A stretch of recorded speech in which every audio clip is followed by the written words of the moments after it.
পশ্চিমবঙ্গের কথা বললাম। এত রোহিঙ্গা অনুপ্রবেশকারী ভোটার নেই, অন্য রাজ্য তো সাফ করে দিয়েছে, দিল্লি তো সাফ করে দিয়েছে, মহারাষ্ট্র শুরু করেছে সাফ করা। আপনি আজকে চিঠিও দিয়েছেন সিইও, সেটা তো কালকে মুখ্যমন্ত্রী উনার রিক্রুটমেন্ট অ্যাপয়েন্টমেন্ট প্রক্রিয়াকে চ্যালেঞ্জ করেছেন।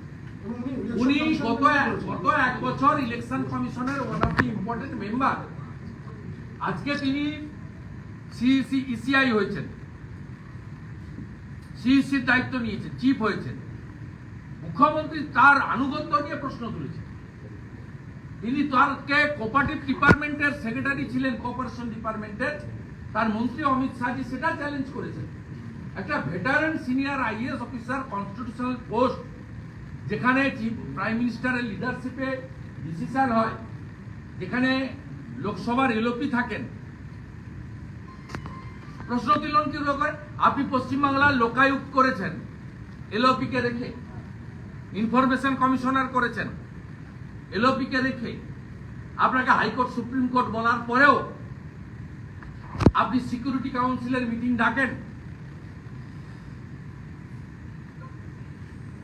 আপনি সিএজি রিপোর্ট সাবমিট করেছেন কোনদিন বিধানসভায়? আপনার বিধানসভায় লোকায়ুক্তের রিপোর্ট সাবমিট হয়েছে? সমস্ত ট্রান্সপারেন্ট এবং কনস্টিটিউশনাল বডিকে আপনি এখানে ডিফার্ম করে, যে নরেন্দ্র মোদীজির নেতৃত্বে ট্রান্সপারেন্ট পলিসিতে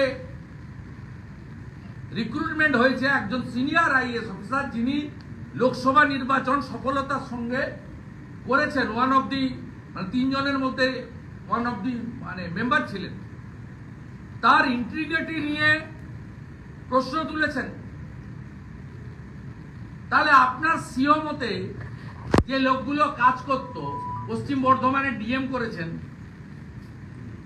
মালদার ডিএম করেছেন, মুর্শিদাবাদের ডিএম করেছেন, এবার তো আমরা প্রশ্ন তুলবো ভোটের সময়, যে এরা সিও মতে কাজ করেছিল, বা আপনার ভূমি সংস্কার দপ্তর, আপনার স্বাস্থ্য দপ্তর, আপনার পুলিশ দপ্তর, আপনার পার্বত্য উন্নয়ন দপ্তর, আপনার মাইনরিটি অ্যাফেয়ার্স দপ্তর, আপনার হাতে কিছুদিন কৃষি দপ্তর ছিল, যারা যারা ছিল সব লোকগুলোর তারা আইএএস পাস করেছেন, সিনিয়র অফিসার হয়েছেন, তাদের আনুগত্য এবং কর্মদক্ষতা নিয়ে প্রশ্ন তোলা যায়?